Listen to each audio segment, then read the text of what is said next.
attamoltan nagaa jirtu galanni waaqayyoof haa ta'u beeksisa akkasii booddee kaanii lallabuun nama rakkisa. Thank you. Waaqayyo si haa eebbisu. Yeroo baay'ee akkuma isaan jedhanii biyya keessaa baay'ee muuvii godhaa harma ganamallee dubbataan ture umurii koo keessaa 175 olii gad deemuudha.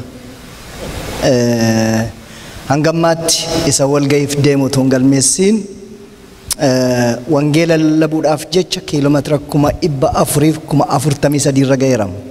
Meeqarra ga'e kanaa baddu hin beeku. Kiiloomeetirii meeqarra ga'e gaafa inni jedhu hin beeku. Amma 443 irra ga'eera wangeela lallabuudhaaf kanan tiraavilii godhe jechuudha.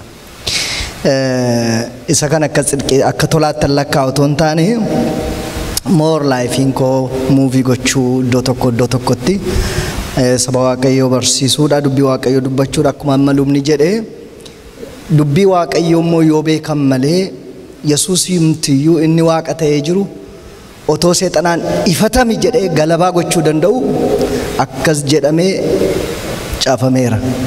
Akkas jedhamee caafameera. Akkas jedhamee caafameera jedhe ifachuu danda'a ture. Booddee gaafa isaa gamu seexannis akkas jedhamee caafameera dhe koppii godhe. Mitiire ergamoota isaas erga harka isaanii akkatti dhagaatti hin buune harka isaanii irratti si baatu jedhee faarsaa Daawit 91 koppii godhe peestii godhe. Hin gadda dubbadheen ture. Macaa seexanni bara kana kan nuti rakkanne amantoota macaafa qulqulluun dubbifanneef seexana macaafa qulqulluu dubbifatutu walitti ba'e. Rakkoo guddaan isaadha. Tajaajiltoota macaafa qulqulluun dubbifannee fi amantoota macaafa qulqulluun dubbifanne seexana macaafa qulqulluu dubbifatutu itti ba'e. Maaliif engadda argisiisaan ture display irratti seexanni akkaataan itti kootii godhe woordii lama duwwaa xinnota anshaaffafe malee akka jirutti faarsaa 91 sagaleen 11 isa jiru koppii godhe shamaddade Yesuusitti hime. Sobaadhan jenne Yesuus. Kanaaf seexanni Yesuusiif iyyuu macaafa qulqulluu luqqisii dubbisaafi amantoota kanaafuu dubbisuu laata. Anaaf isiniif dubbisuu laata seexanni. Kanaaf rakkoo guddaan challenge guddaan nuyi qabnu amantoota macaafa qulqulluun dubbifanne tajaajiltoota macaafa qulqulluun dubbifannee fi seexana macaafa qulqulluu dubbifatutu walitti ba'e abbaa mo'u. Rakkoo guddaan isa kana. Kan sinibu booddee yoo ta'an malee Yesuus Kiristoos waggaa 3 walakkaa erga ture booddee Luqaas boqonnaa 24 lakkoofsa 45 irratti dinqiin inni dhuma bartoota isaa irratti hojjete akka isaan macaafa hubataniif sammuu isaaniif seefiyedha. Waggoota darban keessa buddeen dinqii hojjetaniiru, dhukkubsataa baasaniiru, dhukkubsataa fayyisaniiru, seexana iyyisiisanii dhufanii gabaasa godhaniiru Yesuusitti. Dinqii adda addaa hojjetaniiru garuu sammuun isaanii neefneefii ture. Kanaaf hin danda'ama, faarfachuun hin danda'ama, lallabuun hin danda'ama, tajaajila adda addaa keessatti qoodachuun hin danda'ama otoo kun hin ifiin. Miraakilii caalu jara keenya sagalee waaqayyootiif sammuun namaa banamuu isaati. Isa dha ni dhuma namarratti hojjetee deeme Yesuus. Isa dhuma gurra fayyiseera, ija jaamaa fayyiseera, dinqii adda addaa hojjeteera. The climax of all miracles inni kun banamu. Isa kanadha inni namoonni wajjiniin rakkataa jiru. Waldaan kiristaanaa rakkattu inni kun ifuu dadhabuudha. Miraakilii isa dhumaati du'aa ka'uu booda. Luqaas boqonnaa 24 lakkoofsa 45. Egaa baga guyyaa har'aa geessanii nagaa waaqayyo wal nu argisiise. Anis egaa sagantaa koo isin wajjiniin qabu gara xumuraatti dhufeera. Israa'el godoo keetti jedha macaafni qulqulluu amma iddoo biraadha kana yaadaa jiru qalbii kootti shaanxaa koo tottolfachuudha. Isin immoo baga har'a geessanii har'a ga'uu keessanitti meeqan keessantu gammada? Ayyaata waaqayyo isin haa eebbisu. Ulfina waaqayyoof kennaa.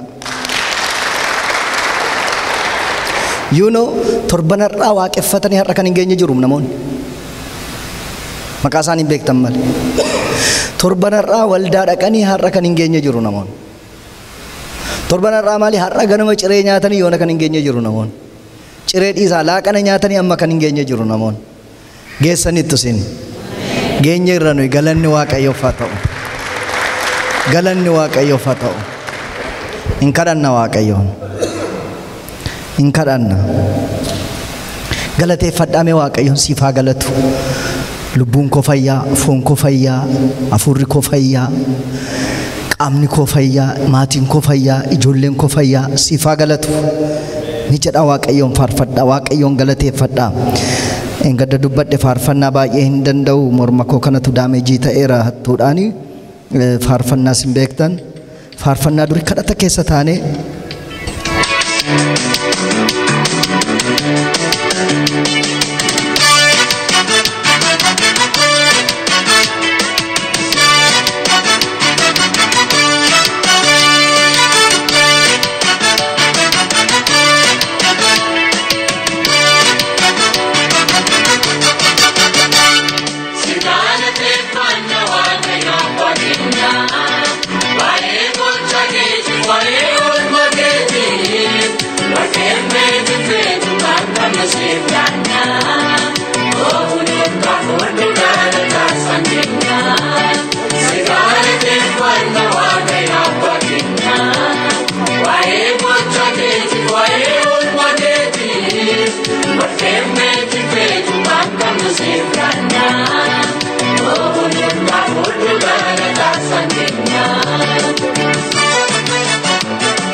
galata kee galanni siif haa ta'u. Waaqa irratti lafa irratti galanni siif haa ta'u. Waaqa irratti lafa irratti galanni siif haa ta'u.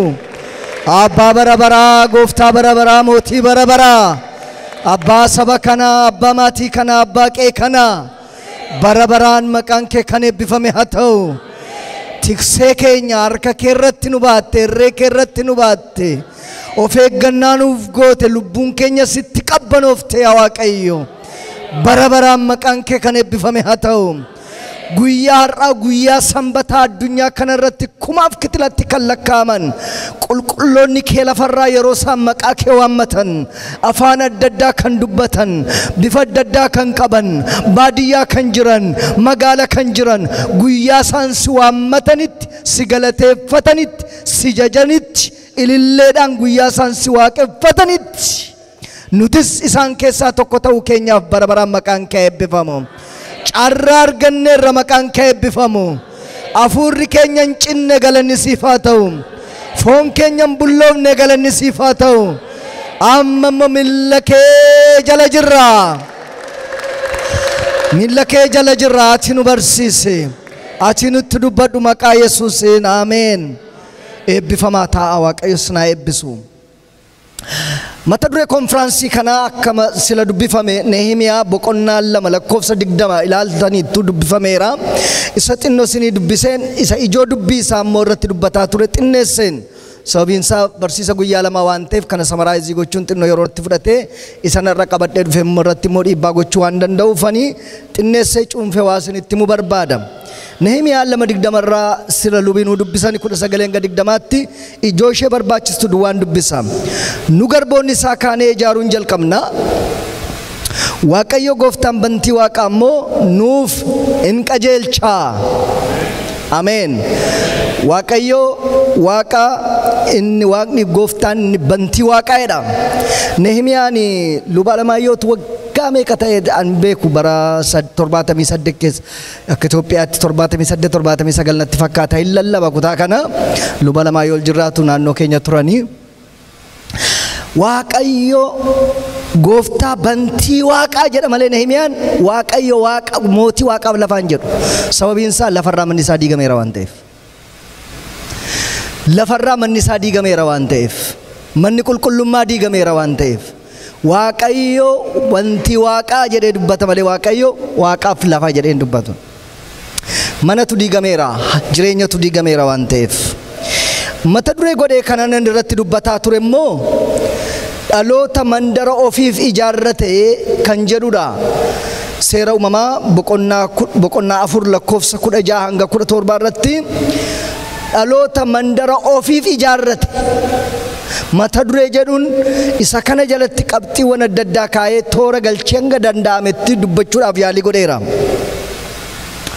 maayinni dhalooti mandara ofiif ijaarrate kan jedhame akkuma yeroo darbe dubbisuudhaaf yeroo hin qabnu Addaamii fi Hewaan Waaqayyo wajjiniin erga hariiroon isaanii jalaa hunkutaa'ee booda Waaqayyo Addaamiin akkas jedhe ammas Addaam yoo carraan kennameefi gannata keessallee akka jiraatu yoo carraan kennameefi ammas harka isaa hiixatee muka jireenyaatti nyaataa jedhe kana jechuun namni amanamu yoon irraa butee kaa'e malee yoon dallaa kana keessaa baase malee yoon gannata keessaa baase malee ammas yoon carraa kenneefi gannata kana keessaa haa jiraata yoon jedhe harka isaa hiixatee muka jireenyaa irraatii nyaataa kanaaf jedhe Waaqayyo gara baabiftutti baase erga dhufanii iddoo kana qubatanii booddee immoo ilmi isaanii kuni obboleessa isaa ajjeese seenaa isaa beektu erga ajjeese booddee gara baabiftutti godaaneeti achitti mandara ijaarratee jedha afaan Amaariffaan isaa katamaa sarraa jedha mandara ijaarrate mandara jalqaba pilaanetii keenya irratti mandarri jalqaba nama akkasiitiin nama maatii irraa fottoqee Waaqayyo irraa fottoqee nama naamusaan fottoqee fiizikaal pirezensiidhaan fottoqee nama fagaatee badetu magaala jalqaba addunyaa kana irratti bocee lafa kaa'ee achirraa kaaneeti qabxii muraasa walii wajjin ilaallee rasa gaafa jimaataa keessa galuun barbaadu kanaaf gaafa jimaataa isa kana walii wajjin hin ilaallee deemsisaa deema kallattii naamusaan kallattii adda addaatiin badiinni fidee dhufe immoo har'arraa hammarraatti lakkanni affeektii nu gochaa jiru gama qaayiniitiin jechuudha lafti abaaramuu isheetiin wanni kun namni kun akka inni gatii nu baasise toora tooraan isinitti himeera warra turtaniitiif kaleessa kanan irratti dubbadde mandara namummaaf beekamtii laattee waaqayyoon beekamtii dhoowwattu kan jedhu ture. Isheen kun immoo magaalaa lammaffaa addunyaa kana irratti pilaanetii kana irratti hundeeffamte magaalaa Baabilooni. Magaalaa Baabiloon irratti kanan jedhe mandara namummaaf beekamtii laattee waaqayyoon beekamtii dhoowwatti. Mandara kana yookiin magaalaa Baabiloon kana yeroo bu'uuressanii ijoolleen Addaam yeroo bu'uuressanitti wanna isaan haasaa isaanii keessa maqaan waaqayyoo hin jiru. Karoora isaanii keessa maqaan waaqayyoo hin jiru. Indaa'um keessa darbanii kan isaan jedhan yoo jiraate maqaa keenya maal goona jedhanii itti waamsifna jedhanii dhaloota maqaa isaatiif qabsaa'u malee dhaloota maqaa isaatiif hiriiru malee maqaa waaqayyoo giddu galeessa godhatee dhaloota hin deemne waan ta'eef. Magaalli lammaffaan hundeeffamte kun immoo anummaa kan calaqqisiistu. Waaqayyoon beekamtii dhoowwattee namaaf beekamtii kan laattu.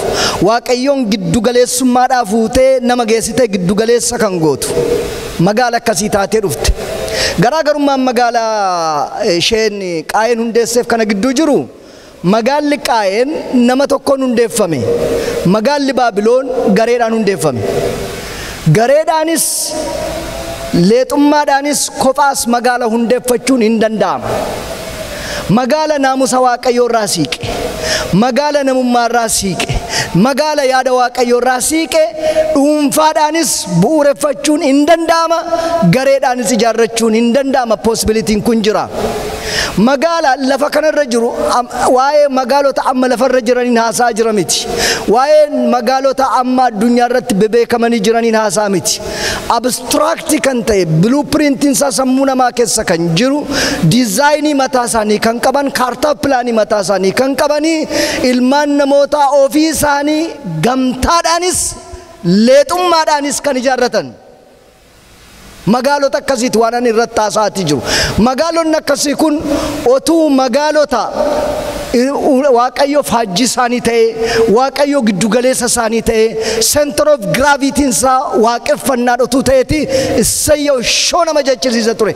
Garuu magaala kana lamaan keessatti kan isin argitanii waaqayyootiin achi siiqi jedhee namummaa fuudhee magaala gidduu kaa'eeti magaala akkasitti ijaaramu waan ta'eef. Kanaaf kaleessa waan nuyi jenne magaalli Baabiloon cimina ishee ilaalleerra. Ciminni ishee afaan tokko dubbatu saba tokkodha. Waan isaan hojjechuutiif yaadan tokkollee wanti karaatti hambisu hin jiru jedha Waaqayyo. As one people speaking the same language, speaking one language, one people. Saba tokko afaan tokko dubbatu kun negatiivii miti. Saba tokko ta'uun afaan tokko ta'uu dubbachuun cubbuun qabu. Yeroo baay'ee namoonni kana fuudhanii micciiraniitu Baabiloon afaan adda addaa yeroo haasa'amu waldaa keessatti yeroo የባቢሎን ውጤት ነው የባቢሎን ውጤት አይደለም። afaan tokko dubbachuun namni dubbachuun saba tokko ta'uun inuma danda'ama. Cubbuun qabu. Cubbuu kan godhe iddoo sanatti maa inni yaada sadiidha jedhee isinitti meera kaleessa. Yaadni inni jalqabaa karoora waaqayyo jalqabatti ilmaan namootaaf qabu wajjin waa wal faallessuuf. Maal ture karoorri waaqayyo? Baay'adhaa lafa guutaa jedhe. Isaan immoo dallaa ijaarrannee keessa teenyaadhaan peereed. Akka lafarratti hin bittinnaanetti dallaa ijaarrannee keessa teenyaa jedhani waaqayyo karoorri waaqayyo immoo lafarra guutaa jedhe. Kanaaf karoora waaqayyoof karoora namaatu wal kippise. Rakkoon tokko sana. Rakkoon lammaffaan maalinni maqaa keenyatti waamsifannaa dhoofsifannaa jedhani maqaa waaqayyootuun taanee dhaloota maqaa isaa giddu galeessa godhatedha isiniin jedheera. Dogoggorri jiru tokko kanadha. Of tuulummaa fide.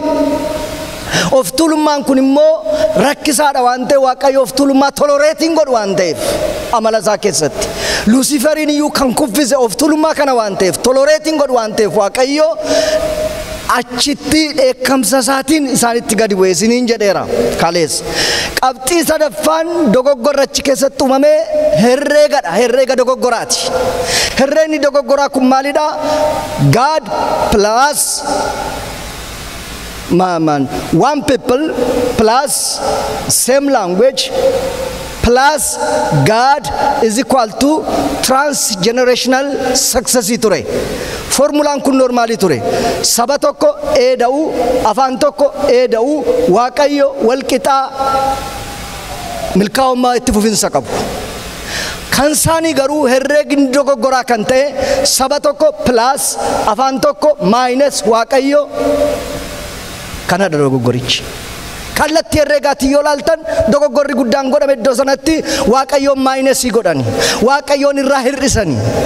Dhaloonni biyya lafaa kana maaliyyuu haa ta'u piroojeektii gurguddaa yoo haa qabaatu maayines waaqayyo gaafa godhu yaa firoottan koo yeroodhaaf milkaa'ummaa argachuu danda'a, itti fufinsisaa garuu mirkanaa'u miti. Gimbiin Baabiloon ijaarameera, magaalli Baabiloon ijaarameera. Indaa'um seeroma boqonnaa 11 lakkoofsa 6 irratti isa ilmaan namootaa ijaaran ilaaluuf gadi bu'e jedha. Already ijaaraniiru. Ijaarsi kun maaniree yeroodhaaf malee waan keessa jiraatan miti, waan itti gammadan miti, waan itti bashannanii jiraatan miti. Kanaaf ijaarrataniiru, milkaa'aniiru. Milkaa'ummaan ishee garuu yeroo gabaabaafi. Waaqayyoon malee milkaa'uun hin danda'ama. Itti fufinsisan qabu garuu dhalootaa dhalootatti hin darbu. Dhalootaa dhalootatti darbuu kan danda'u whatever the project is. Kamiyyuu haa ta'u, jaatanii kamiyyuu haa ta'u, maayines waaqayyo godhan jennaan herreega dogoggoraati. Dhaloota na dhaggeeffadhaa, ani nan gala. Yoomiyyuu taanaan akka maatiitti, akka dhuunfaatti, akka leexaatti, yoomiyyuu taanaan bakka kamittuu waaqayyoon maayinesiin godhina. Hir'inirrisinaa waaqayyoon. Yeroo hundumaa waaqayyoon pilaasii godhaa. Yeroo hundumaan waaqayyoon pilaasii godhaa. Indaa'umni dura dursuu qaba. Konkolaataa biyya keenyaa irraa mana isaan natti fakkaata malee konkolaataa biyya keenyaa irratti xiqqsiin barreeffamu tokko jira, Gabriel Takatalenyi kan jedhu. Gabriel Takatalenyiin shofeeriin makiinaa fudhatee fiiga, Gabrieliin awwaara duuka fiiga jechuudha. Pirinsipiliin akkasii hin jiru ijoo. Pirinsipilii waaqayyootu nama gaggeessa malee namatu dura fiiga miti. Kanaaf waaqayyoon hin hir'isinaa yoomiyyuu, yoo isinitti toles yoo isinitti toluu dhaabates. Erga kana jennee booda qabxii lammaffaa jalatti kan nuti ilaalle mandara namummaa keessaa nama baaftu jennee walii wajjin ilaalle kakuu haaraa keessaati. Namicha magaala keessaa ba'e Yesuusin simachuudhaaf gadi ba'e qullaasaa kan jiraatu, boolla keessa kan jiraatu. Adiraashaan isaa bakki jireenya isaa magaaladha. Magaala keessaa yeroo gadi ba'u qullaadha. Akkaataan lafa inni jiraatu immoo boolla keessadha. Qullummaa magaalota bara kanaa jennee walii wajjin ilaalleen. Qullummaa magaalota keessa lafa jiraatan keessa qullummaan waa'ee surriif waa'ee qamisii miti isiniin jedheera. Kaleessa warra turtan namoonni qullaa ta'anii jiraatan otuma uffatanii qullaa ta'anii kan keessi isaanii qullaa kan ta'e vaakiyuumiin kan itti dhaga'amu, duwwummaan kan itti dhaga'amu, qullaa kan nama buusisu, kan waldaarraa nama kutu, kan waaqayyootiin wajjiniin hariiroo qaban nama jalaa hunkuteessu, kan qullaa nama bisu ija hafuuraatiin. Qullummaa magaala keessaa 1 2 3 4 jedhee isinii lakkaa'eera. Lafti jireenya isaa immoo awwaala keessa isiniin jedheera. Awwaala jaarraa 21ffaa isinii lakkaa'eera. Awwaala hedduu kan dhaloota awwaalan, daa'immaniin kan awwaalan, dargaggoota kan awwaalan, manguddoota kan awwaalan, warra baratan, warra hin baranne, boolla hedduutu magaalota keessa jira kan namoota awwaalan isinii jedheera. Magaalota as biyya kanas haa ta'u warra advaansidii baay'ee advaansidii isa ta'e warra keessa warra jiraatan, akkasumas immoo magaala baadiyyaa ishee biyya keenya keessa jirtu akka humna isheetti boolla mataa ishee qabdi. Isa kana kaleessa isinii kaaseeni fallisaa maal isa jedhu wanta sadii kaa'eera. Fallisaa tokko mudannoo magaala Gergersaa, encountering Jesus. Fallisaa kan godhu namichi magaala keessaa gara Yesuusitti dhufe jedha. Gara Yesuusitti dhufe hafuurri hamaan isa keessa jiru waan inni dubbate hin irraanfatinaa, waan inni haasa'e. Yesuus maal walitti qabnaa jedhe, maaliif dhimma keenya keessa galtaa jedhe. Laanguweejii biyya kanaatti bara kanaatti isiniin jedheera. Piraayivesii koo keessa maal gochii dhimma kooti kun dhimma maaliif keessa dhimma koo keessa galtaa, maaliif na dhiphistaa jedhe seetanii dhufe Yesuus magaala keessa yeroo gadi buutti. Na laanguweejiin akkasii kun yeroo isin maaliif akkas taataa, jireenyi kee kun akkasii maal si gashaa? Maal si gashaa? Dhimma koo irratti natu murteeffata. Inni laanguweejiin akkas haasa'amuu jalqabe magaalittii ishee xinnoo Gergeessaa jedhamtutti. Achi jalqabdee jaarraa 21ffaa keessa raayitii kooti kuni maaltu si gashee? Waa'ee faamilii koo maaltu si gashee? Waa'ee jireenya koo maaltu si gashee? Waa'ee kana maaltu si gashee? Kan jedhamu achiitii madde. Kanaaf furmaanni isaa maayiniree Yesuusin encountering gochuudha. Yesuus Kiristoos wajjin walitti ba'uudha, wal argachuudha. Encountering Jesus kun mudannoo magaala Sikaariidha.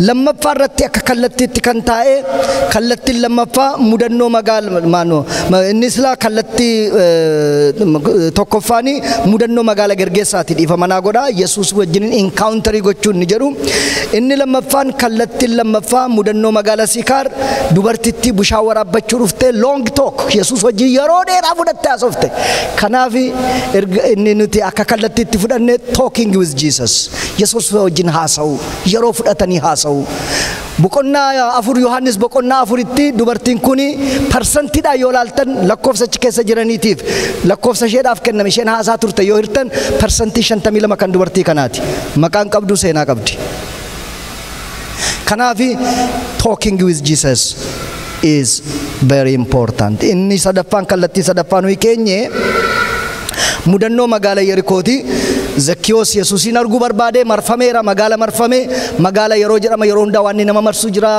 Zakkiyoos hiixatee arguu dadhabde Yesuusin hiixatee arguu dadhabe akkuma kana jaarraa 21ffaa keessa waan baay'ee nu marseera biizii taaneerra dhimmi faamilii jira dhimmi maalii jira keeziin adda addaa jira barumsi jira maal jira jiruun baay'ateera takabbanaal kanaaf maal godhe Zakkiyoosii ol ba'ee muka yaabbatee asii gad ilaale Yesuus achirraa kottu bu'u jedhee wajjin mana isaatti galan walking with Jesus encountering Jesus talking with Jesus and walking with Jesus kun principle nuuf haa ta'u jennee kaleessa kanumaa walitti qabne itti lixarratti amma kana kan dubbatte isarraa amma lallabda jettanii yaaddayina baay'ee sinin tursu dafeen yaadannoo koo fixuuf jecha dafeen fiiga kutaadhumaati waan ta'eef qabxii sadaffaan irratti dubbadhu balbala waldaa amantootaaf banamee Waaqayyo irratti cufame balbala waldaa amantootaaf banamee Waaqayyo irratti cufame isa kanarratti dubbachuu barbaada kunis dhimma magaalaati kunis mudannoo magaalaati balbala waldaa amantootaaf banamee Waaqayyo irratti cufame maal jechuudha kun amantootaaf bana Waaqatti cufaa maal jechuudha akkas jedha Phaawulos warra Qolaasaayisiin boqonnaa 4 lakkoofsa 15 irratti obboloota Lodooqiyaatti aaddaniinfaatti waldaa mana isheetti walitti qabamutti nagaa keenya nuuf himaa jedha mana hidhaa taa'e na hubadhaa obboloota Lodooqiyaatti magaala Lodooqiyaa warra jiran aaddaniinfaatti waldaa mana isheetti walitti qabamuttis nagaa keenya nuuf himaa jedha kun bara 62tti waggaa 33 booda Yesuus immoo mul'ata Yohaannis boqonnaa 3 lakkoofsa 20 irratti dhaqee waldaa kanaan waldaa Phaawulos itti dubbataa ture kanaan waggaa 33 booda kunoo ani balbala dura dhaabadheen balbala na rukutaa namni sagalee koo dhaga'ee balbala yoo anaaf bane ani ol nan lixaa jedha waldaan mana aaddaniinfaatti hundeeffamte waggaa 33 booda amantoota ol galchitee Waaqayyoon gadi baaste Kiraayisisii guddaan isa kana amantootaaf banaadha waldaan kiristaanaa amantootaaf banaadha hojimaati waldaa siistamiin waldaa haalli amantoonni itti jiran haalli itti waldaan opereetii gochaa jirtu environmentiin ishee yaada Waaqayyo wajjin compatible miti waliin fudhatu waliin simatu kanaaf yaadni namummaa hundee gadi fageeffateera kanaaf suuta guyyaa tokkotti hin ba'u Waaqayyo manaati suuta inni keessa walakkaa ture Yesuus balbalatti ba'ee balbala dhaabataa jira kunuun balbala dhaabadhee hin jira waldaa the same church waldaa 33 waggaa 33 dura isa Phaawulos ittiin jechaa ture har'a Yesuus Kiristoos bakkee dhaabateeti jira Yesuus Phaawulos mana hidhaa taa'eetu yoo wal bukkeetti qabne komperii goone waldaan kun hariiroo Phaawulosii fi Yesuus waliin qabdu wal cinatti qabne yoo xinnoo ivaaluetii goone Phaawulos mana hidhaa taa'eetu nagaa gaafata Yesuus garuu jireenya gaafata Phaawulos niinfaa ishee soorettiitti dhaammata soorettiidha jedha koomantariin adda addaa koomantariin tokko dhiiradha jedhee haasaa koomentarii baay'een garuu dubartiidha jedha adda niinfaanii kanaaf duretti soorettiidha kanaaf duretti soorettii kanatti nagaa dhaama Phaawulos Yesuus immoo waldaa ani soorettiidha ofiin jettu waldaa Lodooqiyaatti haasaa inni sun dubartii soorettiitti haasaa inni kun waldaa ani soorettiidha ofiin jettutti haasaa Phaawulos karaa nama sadaffaa karaa qaama sadaffaa nagaa keenyatti nu himaayedha Yesuus Kiristoos immoo ofiisaa dhaqee balbala dhaabatee jira nama ergee miti maal godhe miti ofiisaa balbala dhaabatee ani balbala rukutaan jira namni sagalee koo dhagee yoonaa bare gara isaatti ol galaa'edha Yesus Phaawulos nama sadaffaadhaan sinin jedha Phaawulos mana hidhaa taa'eetu ergicha isheetti erga Yesus Kristos kana hunduma arga dubbatee booddee eessa akka jiru fi isaa gaafa dubbatu lakkoofsa 21 irratti ani ofii kootii moo'ee abbaa koo wajjin teessoorra akkuman taa'ee jedha teessoorra taa'ee waldaa kanatti dubbataa jira. Phaawulos mana hidhaa taa'ee dubbata limitedidha because we human beings are very limited in terms of time and the space. Waaqayyo garuu limited miti waaqarra taa'ee dubbata balbalarra dhaabatee dubbata achan jira jedha Yesus. Hubatamuu kan qabu jara keenya hubatamuu kan qabu guddinni hafuuraa waldooti hedduun banamuu isaaniitiin kan safaramu utuu hin taane garaan namaa dubbii waaqayyoof banamuu isaatiin kan mirkaneeffamu ta'uusaa beekuun barbaachisaadha. Waldooti baay'ee waan banamaniif guddina hafuuraa jira jechuu hin dandeenyu. Buraayyuu qabatee Finfinnee naannessee keessumaa immoo Sharaan diriire international church lookaaliyyuu miti international hinuma guute waldaan hammi kun lafa ciisuun isaa guddina hafuuraa jirattanii yaadina millattoo guddina hafuuraa miti waldaan lafarra guutu hin jiru waldaan akkasii warra waaqayyoon gadi baasanii ta'an. Waa waldaan baay'atanii miti maayinire yoo garaan namaa waaqayyoof banameera ta'e yoo sammuun namaa kun saaqameera ta'e malee waa waldaan lafarratti baay'atteef guddina hafuuraa jira jennee ulaagaa gochuu hin dandeenyu. Sadii tuqaa tokko jedhee kana yaadannoo koratti qabadhee balbala addaniin fa'aa amantootaaf baname. Phaawulos waldaa mana isheetti inni jedhu addaniin fa'aatti jechuudha. Walitti qabamtutti nagaa keenya nuuf himaa jedha Qolaasaayis 4:15 irraa. Magaalli waldaan kun keessa jirtu qoricha oomishuudhaan uffata suufii oomishuudhaan giddu galeessa daldala gabaa addunyaa ta'uudhaan beekamti Loodoqiyaan barasan. Irran sinii deebi'a. Giddu galeessa gabaa addunyaa wiirtuu gabaa addunyaa ta'uudhaan kan beekamtudha waldaan Loodoqiyaa magaalli Loodoqiyaa. Magaalli Loodoqiyaa giddu galeessa gabaa addunyaa taatee yoo amma tajaajilaa jiraatteeyyuu giddu galeessa eebba saba waaqayyoo ta'uu hin dandeenye. Giddu galeessa gabaa addunyaati yes doonii baay'een fidee markabarraa fidee lafa neeqa yes suufiin oomishama yes qorichi oomishama yes giddu galeessa gabaa addunyaati yes giddu galeessa eebbaa miti garuu. Kiraayisisii guddaan isa kana giddu galeessa gabaa addunyaa giddu galeessa maarkeetii koomershaalii adda addaa ta'uun hin danda'ama. Giddu galeessa eebbaa ta'uun garuu salphaa miti jara keenya. Egaa otuu waaqayyo mana keessa jiru jara keenya waldaan kun ani balbalarra dhaabadha jedhe Yesus. Otoo Kiristoos bakkee dhaabatu otoo waaqayyo bakkee dhaabatu mana keessaa faarfachuun hin danda'ama mana keessa guutanii ililchuun hin danda'ama mi'eessanii lallabuun hin danda'ama waaqeffachuun hin danda'ama olutaaluun hin danda'ama dafqanii dafqisiisanii hiddi asii ka'ee sooftiin nu dadhabe biyya keenyaaf fooxaa bitannee dhaqna takka. Fooxaa xixinnoo fudhatanii dhaqu sooftiin hin dadhabe. Sooftiin nu dadhabe fidanii naqanii dadhabee naan fooxaa 2-3 fidanii naqanii akkas ta'an hamma kana taane waaqayyo balbala dhaabatan gatii maal qaba jara keenya. Waaqayyo waaqeffannaa irra hin jiru taanaan waaqayyo giddu galeessa waaqeffannaa namaa hin ta'u taanaanii dafqinee humna hidda asiitii kaasnee dafqisiifnee olutaallee qoladhaa yennaan qolannee gaddeebisaa yennaan deebisnee nama si cina taa'u godhe yennaan goone maaltu dhufe egaa? Maaltu dhufe torban tokko booddee koo irraanfanneerra sagantichumayyuu irraanfanneerra. Yeroo tokko tajaajilaa tokko waamneetu nutti lallabi jennaan samneerii jirra yeroo sana hin dhufe utuma yeroo tokko shamizii madachaafatanii dhufu namoonni tokko asiif nama wajjin akka wal'aansoo ol qabaniitti shamizii sassaabbatanii dhufu. Nama simbira taa'utiin akkas godhaa jedhe qimmiidaatii Yesus gooftaadha jedhaa jedhe. Dhiiraaf dubartiitu wal bira taa'aa jiru. Dhiirriif dubartiin akkamitti wal qimmiida? Mallastanyaa maraatuudhaan kun wal qimmiidaa jedhe. In danda'ama diraamaa jechuun jara keenya otoo waaqayyo bakkee dhaabatu akka waaqayyo jiruu nutti fakkaata malee waaqayyo bakkee dhaabateetii jira. Gara ergamaa waldaa Loodoqiyaatti kunoo ani balbalarra dhaabadheen balbalarra rukutaa'edha. Akkuma sila siniin jedhee ergichi bara 62 barreeffame Qolaasaayisitti mul'anni Yohaannis bara 95tti barreeffame garaagarummaan gidduu isaanii jiru waggaa 33dha. yeroo booda waldaan mana dhuunfaatti jalqabame kuni waaqayyo duratti qualitiin isaa gadi bu'aa dhufe jechuudha. yeroon dabalaa deemu qualitiin waaqeffannaa gadi bu'aa deeme jalaati. akka gaafa jalqabaa waggaa haaraa jalqabaa ganamas galgalas Yesuus maqaan isaa ulfaatu otoo hojii hojjetanillee haa eebbifamu maqaan isaa inni jedhamu gaafa waggaa lama gaafa waggaa sadii giraajuwaalii irratti baddee afaan namaa keessaa baddeetti waggaa 33 reenjii waggaa 33 keessatti. balbal amantootaaf banaadha jechuun jara keenya waaqayyoof banaadha jechuu miti. hin gowwoomina balballi waldaa banaadha jechuun waaqayyoof banaadha jechuu miti. garuu balballi garaa namaa waaqayyoof banaadha jechuun waldaan banaadha jechuudha.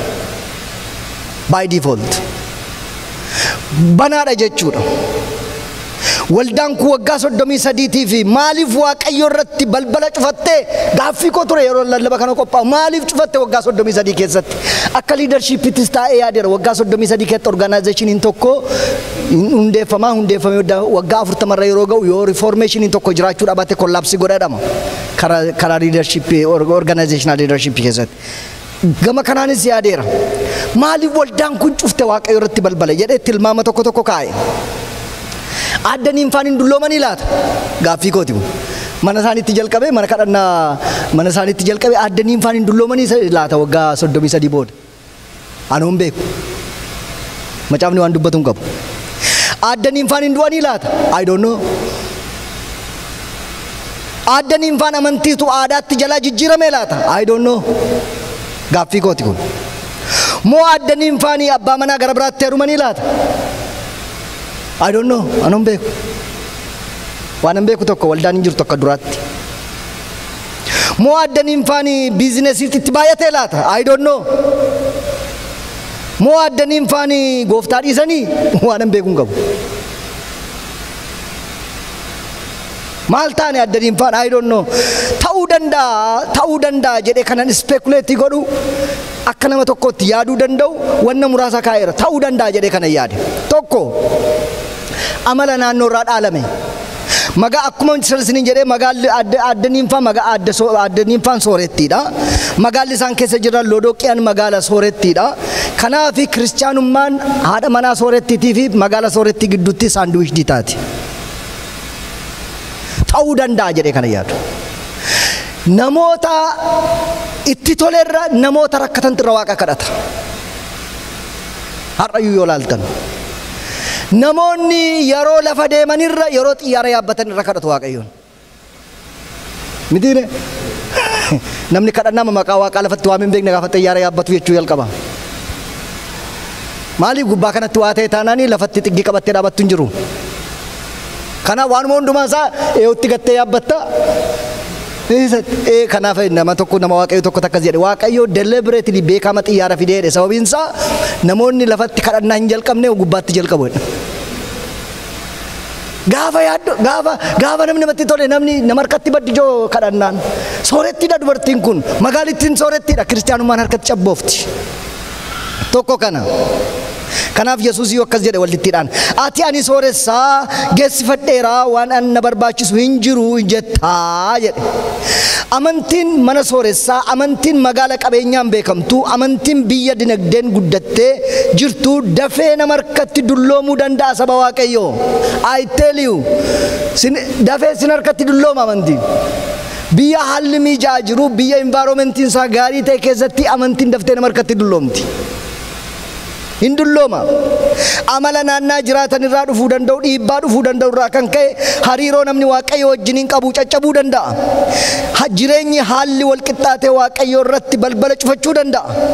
Solomoon kanaaf akkas jedhe ani quufee siin akka wallaalletti waaqayyo eenyunni akka hin jennetti yookiis immoo hiyyoomee hatee maqaa waaqayyoo kooti akka hin salphifneef anaaf godhi jedhe waaqayyoon kadhate. maaliif yeroo xiggisa sana geessu waan si dagachisiisu jira xiggi kana yeroo geessu immoo mooraalii waan kollaabsisi godhu jira. kanaaf baalaansii sanaa eegiyaa waaqayyo jedhee kadhata namichi kun. quufee waaqayyo eessa jira quuftee waaqayyo eessa jira hin jedhiin. hiyyoomtee waaqayyo eessa dhaqee hin jedhiin. quuftee eessa jira waaqayyo hin jedhiin. wallaaltemmo maalno hiyyomtemmo sadaqee waaqayyo nagatteen jedhin Dr. Anarra caalaa beektu Dr. Ben Carson nama jedhamu nama Trump wajjin dorgomeedha namichi kun namicha gurraacha Trump wajjin dorgome yeroo presidential isa jalqabaa sana wanti inni barreessee ture barreeffama gabaabdu tokko yeroo sana waaqayyo eessa ture jedha yeroo sana waaqayyo eessa ture jedhee akkas jedhe na dhaggeeffadhaa yeroo tokko ati jireenya jiraattutti hin gammaddu garuu namoonni hedduun addunyaa kanarraa jireenya ati jiraattu kana jiraachuuf dheebuu yookiin abjuu qabu daa'imni naannoo manaa dhaabateetu xiyyaara samiirra balali'u ol ilaaleeti otuun carraa xiyyaara balali'u argadhee jedhe hawa paayileetiin xiyyaarichaa immoo otuun lafa qubadhee nagaadhaan maatii kootti galee jedhe hawa jireenyi isa kana isa qabdutti gammadeedha itti fufuudhaani otuu badhaadhinni dhoksaa gammachuuti ta'e warri duureyyiin yookiin warri sooressaa daandii irratti yaa'aniitu sirbaa oolu turani garuu daa'imman harka qalleeyyiitu homaan qabnetu daandii irratti gadi yaa'ee lafa dhiitee sirbaa oolaa jedhe otuu aboon nageenya mirkaneessa ta'e warra abbaa taayitaa eegdota isaanii malee qofaa isaanii adeemu turani garuu warra jireenya salphaa jiraatanii siree isaanii irra latti jedhanii ciisanii rafanii buluu jedhe yaaddoo malee otuu miidhaginnii fi beekamtiin bultoo jireenyaatiif karaadha ta'e warri beekamtii qaban celebrities warri jedhaman gaa'ela gitan qabne uummatu turanii jedha garuu warra jireenya salphaa jiraatan gara laafessa ta'aniitii fi jaalala garaatiin nama jaalatan kanatti milkaa'uu jedhe wanneen gaariin martinuu siif hin deebi'u namni jedha namichi kun itti fufee namni yeroo Miles Monroe haati manaa isaatii fi gareen isaa walii wajjin jiran balaa xiyyaaraatiin lubbuun isaanii gaaga'ame waaqayyo eessa ture jedhee gaafata waaqayyo immoo akkas jedha iddoodhuma koo isa yeroo tajaajilaa koo Yohaannis Cuuphaa morma isaa kutanii taa'an sana taa'aa ture achuman taa'aa jira iddoodhuma koo isa yeroo tajaajilaa koo Isxifaanosiin namoonni dhagaadhaan tumanii ajjeesan sana taa'aa ture achuman taa'aa jira iddoodhuma koo isa yeroo ilma koo Yesuusin namoonni gara jabinaatiin reebanii madeessanii fannisanii ajjeesan taa'aa ture achuman taa'aa jira jedha waaqayyo ani bakka kootii hin sochooni ani suma sana wanni murteessaanii jedha waaqayyo wanni murteessaanii haala akkamiitiin namni biyya lafaa kanarraa du'aan godaana isa jedhu utuu hin taane garuu wanni murteessaan namni erga du'ee eessa dhaqa isa jedhudha kanaaf jireenya salphaa jiraadhu waaqayyotti gammadeedha namichi kun waaqayyotti jiraadhu isatti gammadii jedha Dr. Ben Carson kanaaf rakkinni naannoo irraatii dhufuu nama harkatti dadhabsiisuu danda'a gara biraan sababa ta'a jedhe kana yaadee dheerina yerooti dheerinni yeroo keessa na caalaa beektu biyya kanatti biyya keenya badaan jiru yeroo umuriin namaa dabalaa deemu namoonni dhukkuba isaan saaxilamanii fi tokko dhukkuba nama irraanfachiisu waggaa 2008 tan dhufe jalqaba biyya kana nama tokkotu mana isaatti shaayii na afeeree fudhatee faranjiidha nama adiidha mana isaatti na fudhatee galee si na afeeraraan jedhee innaa haati manaan jiranii shaayii naa kennuu dhaqee fiduu dhaqeetti iddoo sana ga'ee irraanfatee deebi'e am sorry jedhee dhaqee fidee dhaqee bichi ga'ee waa tuttuqee ammoo deebi'ee dhufee taa'ee na wajjin haasaa am sorry jedhee ammoo dhaqeetti shaayii fidee dhufa as ga'ee taa'eetu burcuqqoon immoo hin jiru am sorry jedhee ammoo burcuqqoo barbaada maqaa Yesuus nan dhiphadhe joo maal dhukkubni akkasii maqaa Yesuus dhukkuba irraanfachiisu jamansha ilaajoo yeroo umuriin dabalaa deemu umurii siniin jechuun koo isa sin lafarra jiraattan miti mana waaqayyoo keessa yeroo turaa deemtanii sin jalaa dadhabaa deema gadi waggaan 33 tokkoof amantiitti dulloomuudhaaf too short isa tokkos immoo too long tokko dafee amantiin harkatti cooliga waggaa 33 keetti sababiinsa waldaan kun waggaa 33 waan taateef dafee harkatti cooliga tokkotti immoo dafee harkatti hin badu kanaatiif dheerinni yeroo faaktarii tokko akka ta'e akkasin beektan barbaada dheerinni yeroo nama reef gooftaa fudhatu amantii to'a baay'ee jaalata waldaa dafee dhaqa hin waaqeffata hin jilbeeffata warri keessa turaa deemanii cabbaa deemti time factor time evolution ini phase evolution fida Timing yeroo dabalaa deemu akkuma kana decline gochaa deema. I wish I could have utooni projectoriidhaan fidee asirratti sin argisiiseeti namni jalqaba yeroo inni gooftaa fudhatu waaqeffannaan isaa faarfannaan isaa kennaan isaa every dabalaa deema. Yeroo waggaa 10 ga'u 15 ga'u gadi cabaa deema. Gadi dhufteeti akkas jettee qayeelteeti waggaa 60 70 yeroo geessu deebitee kaati. Maaliif yeroo sana abdiin hin jiru humnis nama gantee deemti. Deebitee kaati yookiin immoo balaan dingataa gaafa dhufe 90 degree kaati ol yaa waaqayyo na gargaari minaamin jechuu jalqaba. So time factory rakkina qaba. Kanaaf time factory akkasin irratti hojjenne ofirratti ilaalladhaa saba waaqayyo. Mana waaqayyo keessa hamma turtanitti hamma kana amantiin sin harkatti dadhabaa deemuu danda'a. Yaadannoon koo akkas jedha. Kiristaanummaan guyyaa lafoo weekdays isa jedhani kiristaanummaan guyyaa lafoo gara guyyaa sanbataa qofaatti jijjiirama. Kiristaanummaan guyyaa sanbataa kiristaanummaa guyyaa ayyaanaatti jijjiirama. Kiristaanummaan guyyaa ayyaanaa kiristaanummaa waggaatti jijjiirama. Kiristaanummaan waggaa gara kiristaanummaa waldaarraa citeetti jijjiirama. Kiristaanummaa waldaarraa citee gara kiristaanummaa amantii dhiiseetti jijjiirama. Kun dhumarratti balbala ofii jireenya ofii waaqayyo irratti cufanii kamnataa ofii banatanii waaqayyo irratti nagaa walitti dhaamanii sokkuutti nama geessa. Amala naannarraa jiraatan irraa kan ka'e yeroo irraa kan ka'e namni fedhiin jireenya isaa hafuuraatiif qabu jalaa cufama. Fedhiin waldaaf qaban jalaa cufama. Fedhiin hariiroo waaqayyo waliin qaban jalaatti cufama. Fedhii wangeelaatiif qaban jalaatti cufama. Kuni kana jara keenya. Ni gara biraani waldaa mana addaniin faatti hundeeffamte qofa otoo hin taane waldaa mana addaniin faatti hundeeffamte qofa otoo hin taane waldaan tiyaatiraa mana adda Liidiyaatti hundeeffame. የመጀመሪያ ቸርች the first church in Europe mana adda Liidiyaatti hundeeffame waldaan tiyaatiraa. Waldaa tiyaatiraa immoo dhaqee ilaale gooftaan.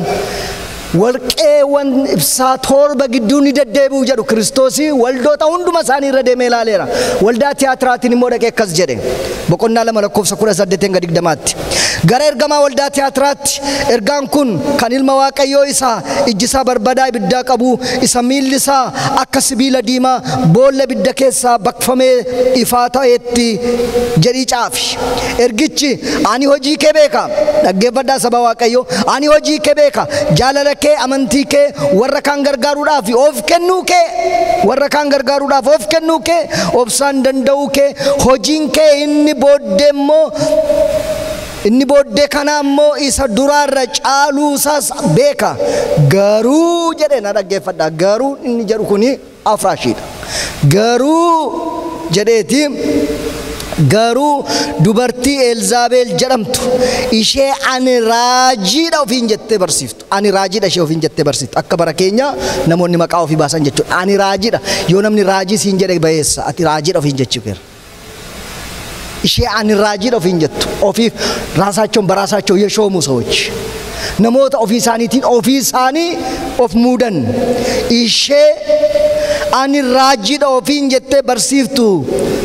Hojjetoonni koos gaala mootummaatti akka jiraatan qalma waaqayyoo tolfamaaf dhiyaate akka nyaatan wallaalchisaa jirtu calluma jettee dhusuu keetti anis irratti gaddeeraadha. Waldaa tiyaatiraadhaan immoo waldaan tiyaatiraa immoo maal goote balbala ishee waaqayyoofis raajota sobduufis nima bante isheen immoo. Waldaan Loodoqiyaa balbala ishee waaqayyo irratti cuftee amantootaaf bante. Waldaan tiyaatiraa immoo waaqayyoofis raajota sobduufis bante. Lamaan isaanii wal maammacaa jiru. Raajiin sobaa ka'eetu waaqayyo gooftaan maccaa akkasiin jedhaadha. Amantoonni immoo dubbii waaqayyo dhaggeeffachuudha raajii dhaggeeffachuu jaalatu. Raajii dubbachuun immoo as simpilaazzaatti ammuma gimmitiidhaan laaltee dubbachuu dandeessa. Lallabuudhaaf garuu qophaa'uu si barbaachisa, kadhachuu si barbaachisa, dubbisuu si barbaachisa. The shortest way karaatti namoonni milkaa'oo jiraate raajii sobaadha biyya keenya keessa. Abbaa qabeenyaa ta'uudhaaf waan barbaadde argachuudhaatiif waan maxinnoo waaqayyo gooftaa maccaa akkas jedha jennaan namni hin laata namni.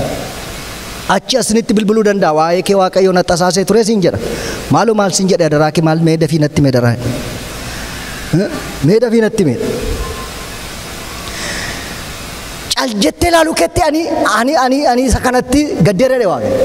Raajota sobduu mana keessa guuttattee raajota sobduu mana keessa guuttattee waldaan tiyaatiraa dubbii waaqayyoo dhaga'uurra raajota sobduuf gurra kennite.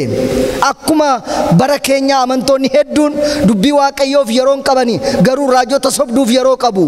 Waldaa kiristaanaatiif horiin kennani raajota sobduu garuu akkaawuntii irratti dhangalaasu. raajota sobduuf. Namni tokko raajii dubbata taana waaqayyo biraatti moo kun ofiisaa dubbata jedhee namni taa'ee yaadu hin jiru. Namni raajii dubbatu hundinuu waaqa biraa dubbata jedhee yaada namni. Haan akka bara keenyaan namni gowwoomfame moo lafarra hin jiru. Haan namni nyaatamni kanatti hin jiru. Naajonni waaqayyo kaasee dhugumaa hin jiru. Warri waaqayyo itti fayyadamu jiru. Hin jiran jechuu miti. Garuu kan gabaatti seenee jiru salphaa isinitti hin fakkaatin. Kan gabaa keessa jiru salphaa isinitti hin fakkaatin. Amantoonni immoo dubbii waaqayyoo dhagaanii guddachuu irra raajii dhaga'uu barbaadu. Waldaa kiristaanaaf horii kennuura raajotaatiif horii kennuutu isaanitti tola. Akkuma kanaan amantoonni sun dubbii waaqayyoo utuu hin taane raajii sobaa dhaggeeffachuu dheebotaniiru. Jireenya dubbii waaqayyoo irratti utuu hin taane raajota sobduu irratti ijaarrataniiru. Mana waaqayyoo ijaaran utuu hin taane mandara raajota sobduu ijaarrataniiru. Mana qalbeeffadhaa saba waaqayyoo wanna amma ta'aa jiru mana adda Niimfaa fi mana adda Liidiyaatti dubartootni kuni waldaan Lodooqiyaa mana adda Niimfaatti hundeeffame, waldaan tiyaatiraa mana adda Liidiyaatti hundeeffame. Ergaa waggaa 33 booddee waggaa 45 booddee dhufaa jiru garuu gara dubartootaa miti. Gara ergamaa waldaa Lodooqiyaatti jedha dhiiradha. Gara ergamaa waldaa tiyaatiraatti jedha dhiiradha. Kan waldoota kana hundeessa dubartootadha. Kan hojii dhufee balleessa warra dhiiraati. Warri dhiiraan of kolchaa. Isa dubartoonni itti rakkatanii, itti jilbeeffatanii, itti boo'anii waldaa kadhannaa meeqaa walitti qabanii deeman warri dhiiraa dhufanii taa godhanii. Mammaaksi tokko jira. Bishaan mixiin itti rakkattee lagaa waraabbattee jaldeessi dhaqnatti dhiqatan. Bishaan mixiin rakkattee lagaa waraabbattee jaldeessi dhaqnatti dhiqatan. Argeera baadiyyaattis waldoota baadiyyaa waldoota magaalaas argeera. Ni baadiyyaatti na daddee guddadhee magaala keessan deemee argeera. Baay'ee kan waldaatti dhama warri dhiiraan dhamaan jechuu miti. Baay'ee kan waldaa gargaaran, kan dugdaa cabanii hojii hojjetan, kan wanna adda addaa keessatti of kennanii waaqayyoon tajaajilan dubartoota. Adde Niimfaa fi adde Liidiyaan baay'ee hojjetani. Warri dhiiraa immoo dhufanii harkatti balleessan. Ergan kana jedhee balbala jaarraa 21ffaa cufaaf banaa ta'e isinittan hima. Ansaanii asmarratti dhiisanii balbala jaarraa 21ffaa banaaf cufaa ta'e isinittan hima. Balballi waldaa kiristaanaa banaadha. Garuu balballi jireenya dhuunfaa hedduu cufaadha. Balballi hojii wangeelaaf banaadha. Garuu balballi wangeela bananii dubbifachuu hedduun cufaadha. Balballi hojii banaadha. Garuu balballi hojii gaarii hedduun cufaadha. Balballi odeeffannoo hedduu banaadha. Garuu balballi qalbeeffachuu hedduun cufaadha. Balballi teknooloojii banaadha. Garuu balballi kitaabolii hafuuraa bananii dubbifachuu hedduun cufaadha. Balballi marsarii hawaasaa banaadha. Garuu balballi waltumsuun hedduun cufaadha. Balballi manneen barumsaa banaadha. Garuu balballi fedhiin namoota dubbii waaqayyoo barachuu hedduun cufaadha. Balballi sammuu barumsaaf banaadha. Garuu balballi garaa namaa hubannaa dubbii waaqayyoof ammayyuu cufaadha. Balballi aadaa guddifachuu banaadha. Garuu balballi amantii guddifachuu hedduun cufaadha. Balballi xaxanii wal kuffisuu banaadha. Garuu balballi garraamummaaf qajeelummaa hedduun cufaadha. Balballi ammayyummaa banaadha. Garuu balballi namummaa humanity hedduun cufaadha. Balballi investmentii banaadha. Garuu balballi investmentii gara laafinaa hedduun cufaadha. Jaarraa 21ffaa keessa. Jara keenya gama biraan immoo amantoonni hedduun qorumsa isaaniitti baay'achuurraa kan ka'e balballi fedha isaanii kan jalaatii cufame. Balballi ija hafuuraa isaanii kan jalaa cufame. Balballi jaalala waliif qaban kan jalaa cufame. Balballi tajaajilaa hedduun fedhiin isaanii keessa isaaniitti kan cufame. Qeen isaanii kan jalaa diigame. Qeen isaanii dur qee yeroon siniin jedhu sinii gala. Namummaa gaarii, namummaa of kennaa kan qaban dur kan beekaman har'a kan jalaa diigame. Dur qeen isaanii ho'aa kan ture har'a kan jalaa qabbanaa'e rakkoolee adda addaarraa kan ka'e. Yeroo warraaqsa qeerroo sirba beekamaa tokkotu ture. Sirba beekamaa tokkotu jira yeroo TV bantan hin fidu yeroo baay'ee. Sirbituun kun akkas jedha. Warri habebee tufaadha. Jedha maal beektu? Balballi isaanii cufaadha. Maal? warri Abeebee Tufaadha balballi isaanii cufaadha. Abeebee Tufaa warra guddaadha. Warra guddaadha. Innaa dhiibbaa karaa bakkeetti dhufurraa kan ka'e, thank you. Dhiibbaa karaa bakkee dhufurraa kan ka'e yeroo impaayera biyyatti hundeessan manni Abeebee Tufaa kun qeen isaanii fudhatamee diigame. Sirbituun kun diraamaataayizii godha. Ijoo warra mana jedheetti warri Abeebee Tufaa faadha balballi isaanii cufaadha. Intini tokko sin keessa kaa'a. Yaada tokko sin keessa kaa'a. Warra baay'ee beekamoota turan har'a qeen isaanii oneera. Taa'ee nan immoo jireenya fuuraatti gaafan taa'ee ilaalu namoota akkuma Abeebee Tufaadha waldaa keessatti tajaajila keessatti ciccimoo turan har'a ijoo warra mana yoo hin jiran harkatti cabbaa'eera. Iddoo isaanii hin jirani, lallabatti hin jirani, barsiisatti hin jirani, kadhannaatti hin jirani. Warri Abeebee Tufaadha balballi isaanii cufaadha jechoota hin taane har'a namoota gurguddoo nuyi beeknu waltajjii irraatii dhabneerra, waaqeffannaa keessaa dhabneerra. Warra baay'ee influenshaalii turan, warra baay'ee influenshaalii turan dhabneerra, huqqataniiru. Xumura maal jennee xumurure guyyaa sadii kana.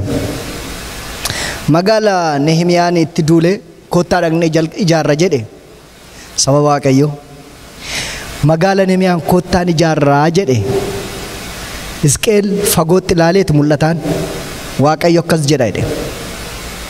Isa Nehemiyaan dhaqee ijaaru isa mata duraa dubbifanne luba. Hisqeel fagootti ilaaleeti magaalaa Nehemiyaan dhufee ijaaru kana, magaalaa Nehemiyaan dhufee haaressu kana, magaalaa Yerusaalemiin Hisqeel boqonnaa 48:35 irratti akkas jedhe. Guutummaan naannoo mandaritti dhumdhuma 18 guyyaa sanaa jalqabee maqaan mandaritti Waaqayyo achi jira jedhamee nu waamama. Ameen. Irran sini deebi'a. Magaalaa Nehemiyaan haaresse. Nehemiyaan mandara isaa ijaarrachuutti duule miti. Mana Waaqayyo ijaaruutti duule. Mandara inni ijaare, magaalaa inni ijaare, riiformeeshinii inni hojjete, neeshin biildingii inni hojjete yeroo xumuramu mul'ata keessatti itti argisiise Waaqayyo. Maal jedhee guutummaan naannoo mandaritti dhumdhuma 18 guyyaa sanaa jalqabee maqaan mandaritti Waaqayyo achi jira hin jedhama. Harka keenya rukunne Waaqayyoon galateeffannu.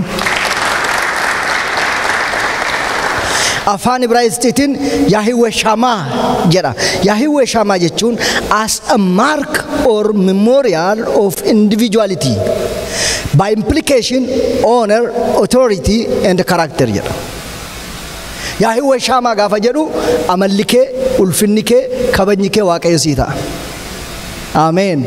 Gaafa kam gaafa haareffamuu dhufu, gaafa ijaarsi dhufu Waaqayyo maal sii ta'a? Your honor, your authority, your character is shaped by the presence of God. Morality in ke, character in ke, everything maqaan kee geeddarama. Dur dhibooftu taanaan cimaa, dur dhugduudha taanaan geeddarama. Dur maalii maqaa fuudhee geeddaree lafa kaa'a. Isa shiftaa ture amma nama gaarii godha.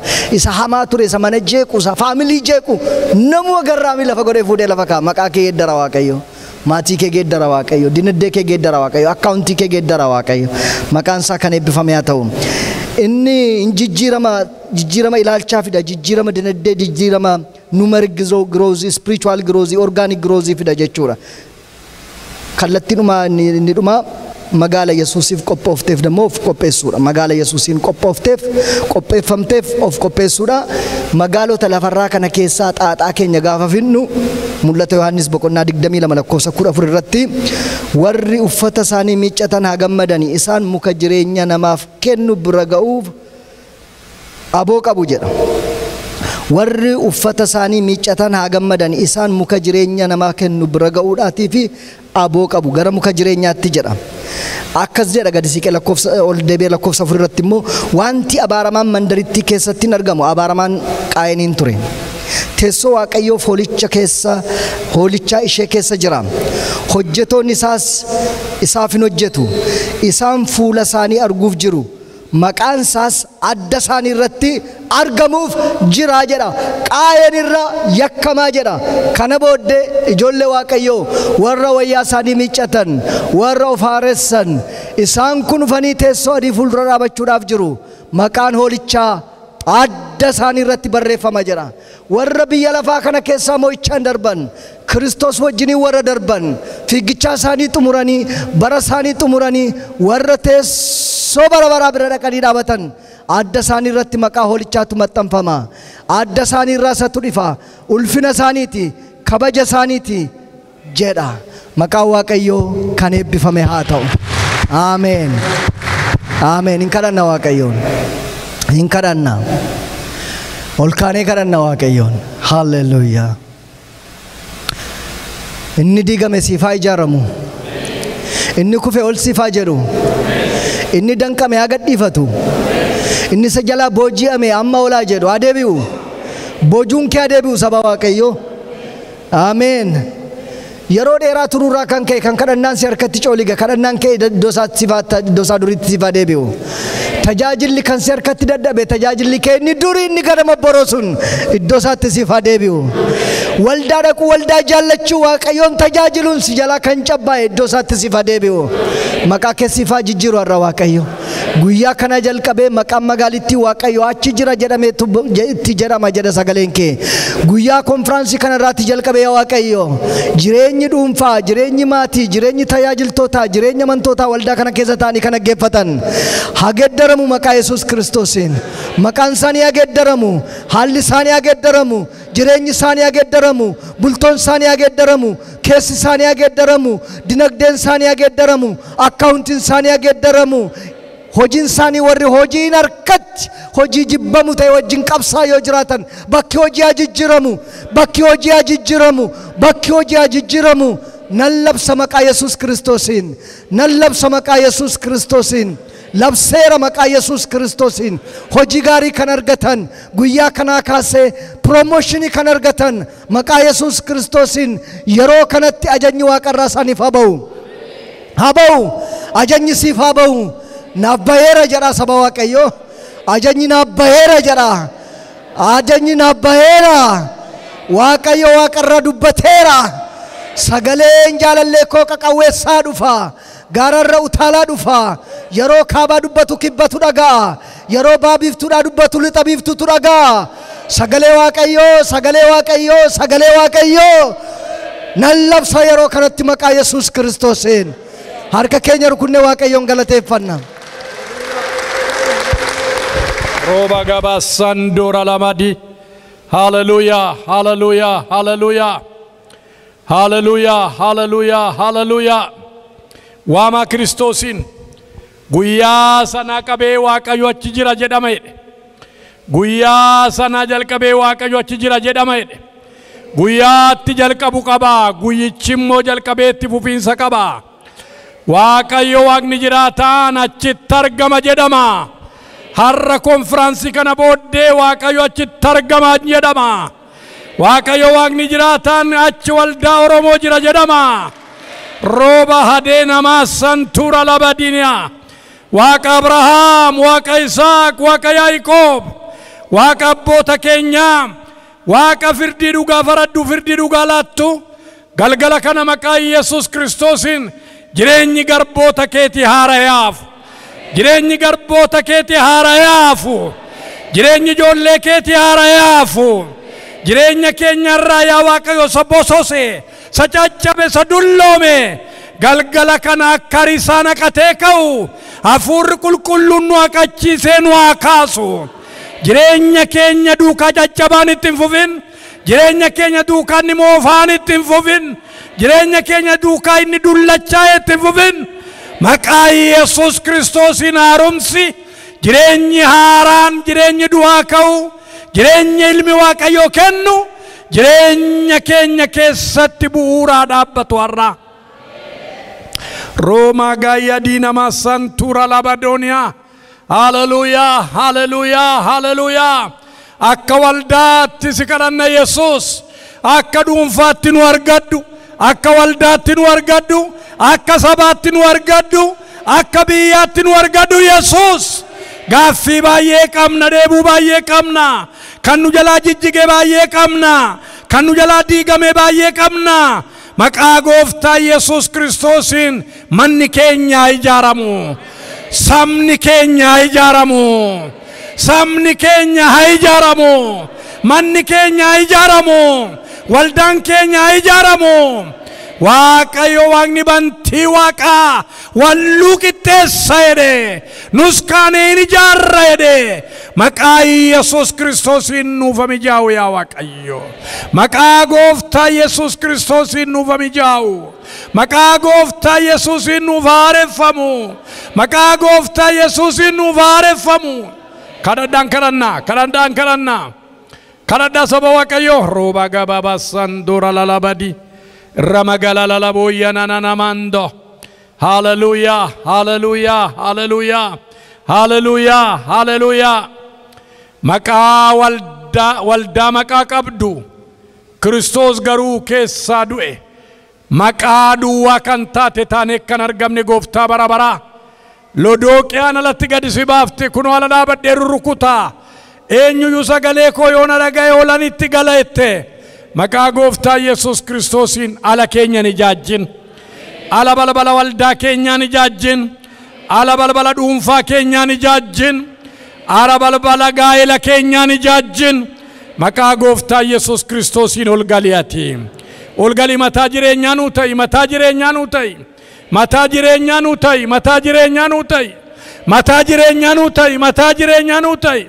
Waaqayyo nuu ijaarta ennee si amanannee dhumne. Maqaa gooftaa Yesuus Kiristoosiin ijaarsi waldaa keeti, ijaarsi mana keeti. Maqaa gooftaa Yesuusiin miidhageetta fufu. Jireenyi keenya miidhageetta fufu Yesuus. Babbareedeetta fufu Yesuus. Mimmiidhageetta fufu Yesuus. Waaqayyo Waaqa jiraataa.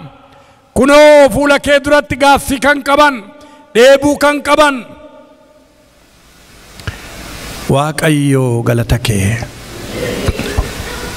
Iddoon aarsaa nama baay'ee jijjigee, iddoo aarsaa beektu, iddoon aarsaa nama baay'ee jijjigeedha obboloota ko. Iddoo aarsaatti yeroo hundumaa ibidda boba'a, qalma dhiyaata, aara tolaara gara Waaqayyootti. Har'a iddoon aarsaa keenya iddoo kadhannaa keenyaatti. Nama baay'ee duraa isin jalaa jijjigee jirtu nu jalaa fofokkisee battala xinnoodhaaf Waaqayyo dura jilbeenfattanii iddoo haasaa, iddoo isaa wajjin qoytaa kan isin jalaa jijjigee. Communicationin gooftaadhaa wajjin qabdan kan isin jalaa fokkisee jiru. Encountering. Namichi boolla keessaa ba'ee, owwaala keessaa ba'ee Yesuus Kiristoosii wajjin wal quunname, wal arge. Dubartittiin Yesuus Kiristoosii wajjin haasofte. Zeekiyoos duukaa isaa deemee mana isaatti ol lixe Kiristoos. Gumii baay'eetu gooftaa, obboloota ko gumii baay'eetu dhaabata iddoo Zeekiyoos. Attentionii Kiristoos kan qabate garuu Zeekiyoos. Ilaalaa cubbamaa wajjin ooluudhaaf cubbamaadhaa wajjin sokke jedhaniidha. Tuuta baay'eedhaaf karaatti Yesuusin arguu dhabee ol ba'e namichi mukarra. Maayindiyuu tuuta baay'eet achi ture. Attentionii Kiristoos kan fudhate garuu, kan qabate garuu nama Yesuusin arguudhaaf. Guddummaan isaa san daangessine, soorummaan hin daangessine, maallaan jedhuun hin daangessine, satat jenna mukatti ol ba'e. Kottu kottu si wajjin hangalaa hidheedha. Haleluuyaa! Si wajjin sagantaa qaba tulme Waaqayyoo. Si wajjin ola galulme Waaqayyoo. Si wajjin sagantaa qabatu Kiristoos. Sabanana addoon aarsaa kee maal fakkaata? Altars, addoo aarsaa. Abiddi iddoo aarsaa kootiin naamin jedha Waaqayyo edha. Dubbii Waaqayyo Waaqa jiraata. Boba'aa jira abiddi iddoo aarsaa mana keessanii.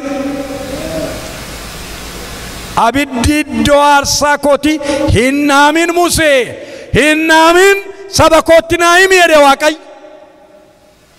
Ibiddi iddoo aarsaa keessanitti tam saba nana obboloota nana obboleettota nana ibiddi iddoo aarsaa keessanii maal fakkaata?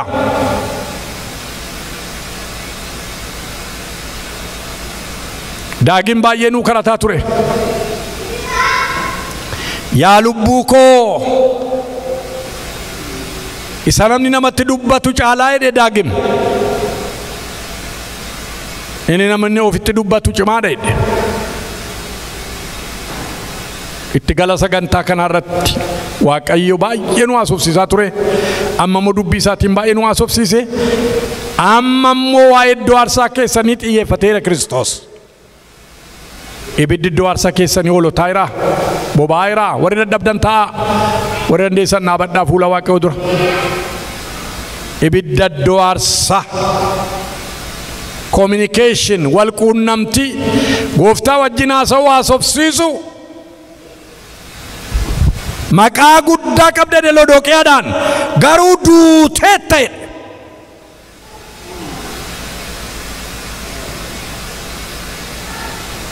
Maqaa qabda maqaa bareedaa garuu duutee ta'e. Ani sooressa etta ati deegaadha. Sooressa akka taatutti wayyaa adii narraa bitadhu.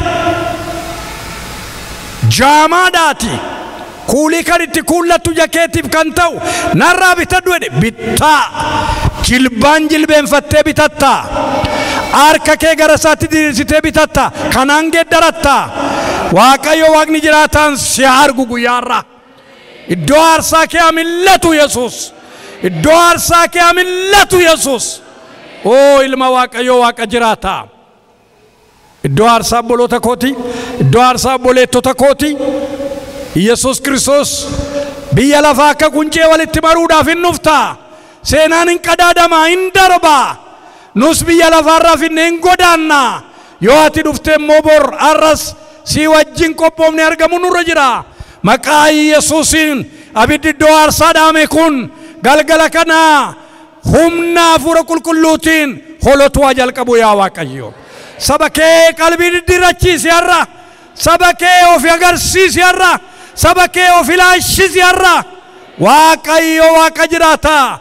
Wal quunnamtii yeroo lallaboonni yeroo iyyanii dubbatan malee badaa gannullitu. Amalli bara oidensii bara kanaa nama iyyee dubbatutu nama Waaqayyooti. Iyyee wacee wacabbare akkuma sila jedhe idda mormaa kaafate. Shamizii ol sassaabbate kwaayitilii dhufa Kiristoos. Dhagaa hirtuunaan kattaa dadayye Eeliyaas durattidha. Kattaa dadayye keessa Waaqayyoon turreedhe. Bubbee bubbisaa dhufeedhe. Bubbee keessa Waaqayyoon turreedha. Qilleensa jabaattee hin turre Waaqayyochi keessaadha. Gabii xinnoo ta'e Waaqayyos gabii sana keessaan Eeliyaasitti dubbate. Gabii keessa namatti dubbata Waaqayyo. Gabii keessa suuta gara namaa dhufa. Obboloota koo.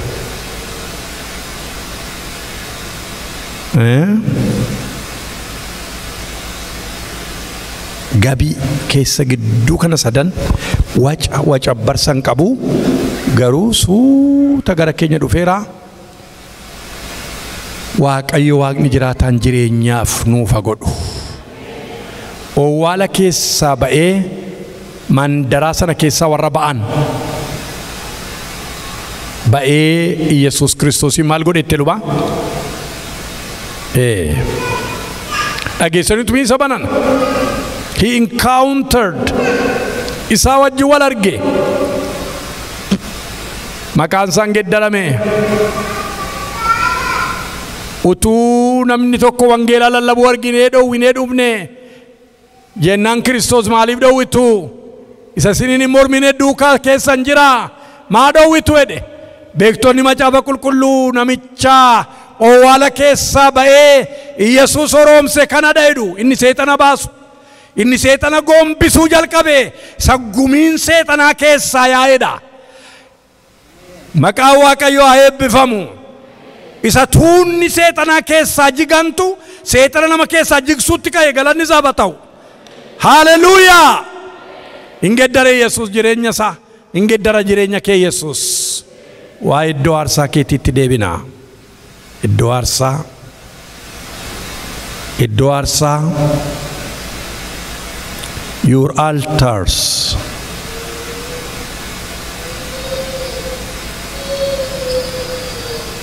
Your altar. Iddoo aarsaa maatii wajjin iddoo aarsaa dhuunfaa keetti iddoo aarsaa kophaa keetti iddoo aarsaa ijoollee kee wajjin iddoo aarsaa sirjalaa jajjabeera jijjigeeroo ta'e hafuurri qulqulluun sii dirmata galgala kana hin barbaadda taanaan sii dirmata Yesuus. Sii dirmata Yesuus. Buddeena duwwaan taanu obboloota koo buddeena fudhattee si fuudhee ol sin baasu Waaqarratti. Buddeena duwwaan taanu carqii duwwaan taanu obboloota koo miidhaginni keenya acharraa innasii gaarantiin hun ta'u Waaqarratti. Yesuus ilma Waaqayyoo wajjin har'a jala sittee jilbeenfattee fuula isaa duratti fokoktee isaa wajjin wal quunnamtiin qabdu taanaan gaarantii miti jireenyi kee Waaqarraa. Gaarantii miti jireenyi koo Waaqarraa. Obboloota obboleettota iddoo aarsaa nattam. Iddoo aarsaa communication area. Iddoo haasaa iddoo wal quunnamtii hafuura qulqulluu wajjin iddoon itti namatti tasaasu iddoon itti namatti dubbatu iddoo aarsaa. Aarsaa koo kittaa toluu warri beektan jirtu aarsaa Waaqayyoof. Aarsaa Waaqayyoof. Kun arfee barataa turre yaadattu waa'ee aarsaa Roomee 12.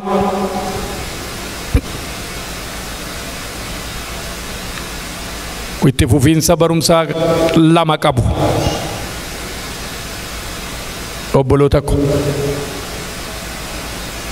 kakuu moofaa keessatti worship isa jedhu irratti guyyaa 2 barannee yaadattu waaqeffannaa.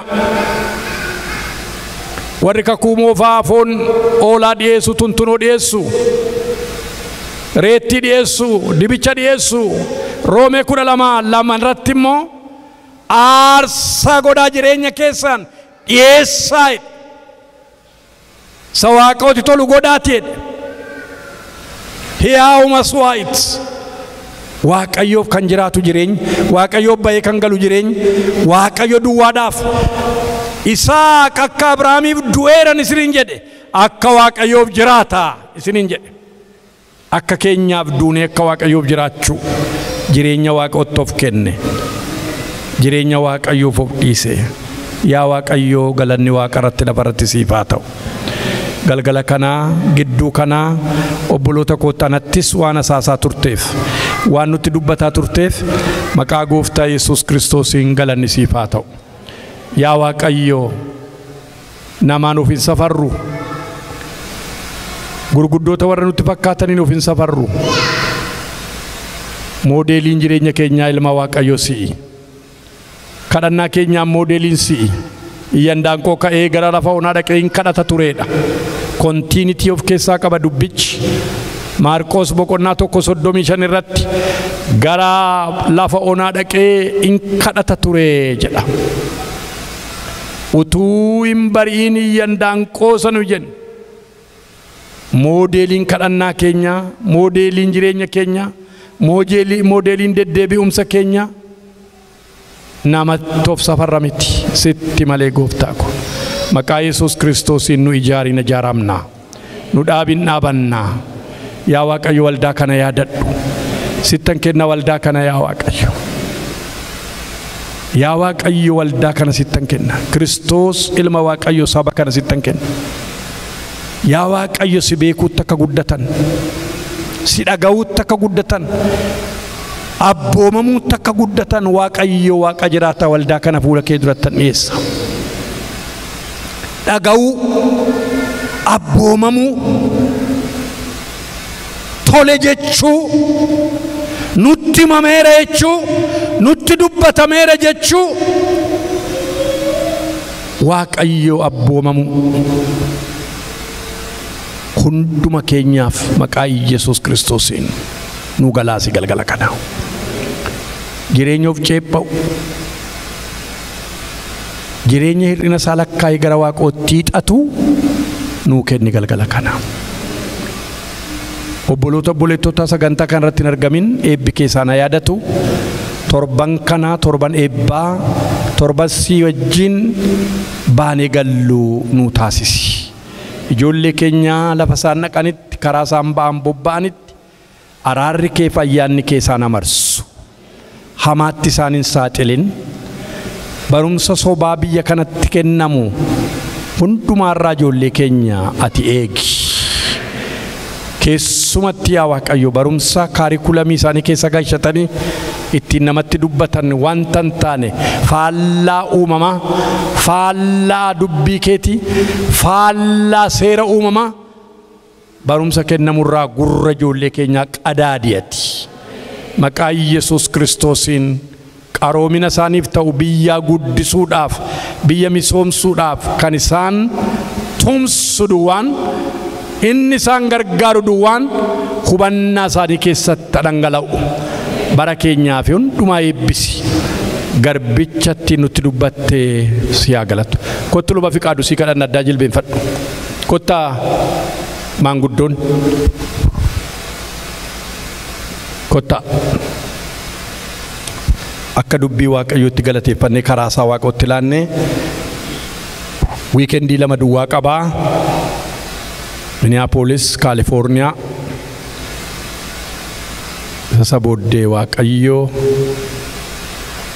tajaajila isaatti duukaa ta'ee biyyatti nagaan akka isa deebisu harka keenya irra keenya diriirsinee gara waaqayyootti isa dhiyeessina. Haleluuyaa. Orra baga booyyaa laalala baasan duuniyaa. Ameen ameen ameen ameen.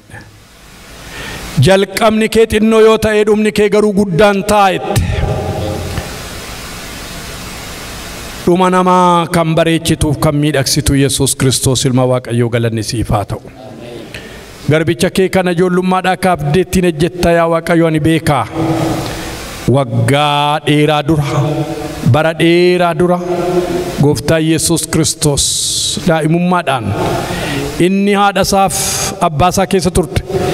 Haati isaa waldaa Waaqayyoo keessa bultee halkan guutuu kadhataa yeroo namni tokko hin jirretti yaa Waaqayyo safaratti baatee dhugaa ba'a. Waldaa Waaqayyoo ijaarame iddoon dhalate sanatti horroo biyya horroo jedhamu sana keessatti yaa Waaqayyo achi ka'ee babal'atee achi ka'ee gurguddatee anis dhaqee lallabeera waldaa isaatti. Waggaa dheeraa dura gooftaa bara bara kunoo haati isaa fiigicha ishee fixxee gara kee dhufteetti. Har'a immoo sarra jira yaa Waaqayyo uleensa. Maqaa Yesuus Kiristoosiin inni fiigaa jiru fiigichi isaa kun amma bara dhumaatti maqaa Yesuus Kiristoosiin miidhagee kan xumurame haa ta'u. Bareedee kan xumurame haa ta'u. Miidhagee kan xumurame haa ta'u Yesuus. Marcumarra keessattuuf jajaan jiru baadiyyaa keessa naannaa doolaa naati laatteef taa'aa ooleen bulu baadiyyaa keessa maggalaa. Waaqayyo mul'ata kanarraan fudhatin mul'anni kee keessatti bara amma bara baraatti kan eegame haa ta'u. Bara isaa jireenya isaa eebbisi yaa Waaqayyo kana caalaa jireenyi isaa kan eebbifame manni isaa dhalli isaa ati manaa isaa kan eebbifaman ta'an ijoollee isaatti dhangala'u ayyaanni kun inni haadha isaa irraa maatii isaa irraa gara kanaatti dhangala'e isarraa immoo gara maatii isaatti dhangala'u. Maqaa Yesuusiin fiqaaduu bira ga'ee naabatin darbi maqaa Yesuusiin dhangala'i. Maqaa gooftaa Yesuusiin achi lola'i gooftaa bara baraa. Sagaa dhangaa mi'aan kun asitti nafin dhangaa bareedaan kun asitti nafin maqaa Yesuus Kiristoosiin kutee darbu Yesuus kana hundumaa waan gootuuf galanni Waaqa irratti lafa irratti siif haa ta'u. barasaaf tajaajila isaa hafe hundumaa sitti laanneera karaa isaa sitti laanneerra afaan barasaa kan eebbifame haa ta'u maqaa Yesuus Kiristoos gooftaa keenyaan haleluuyaa.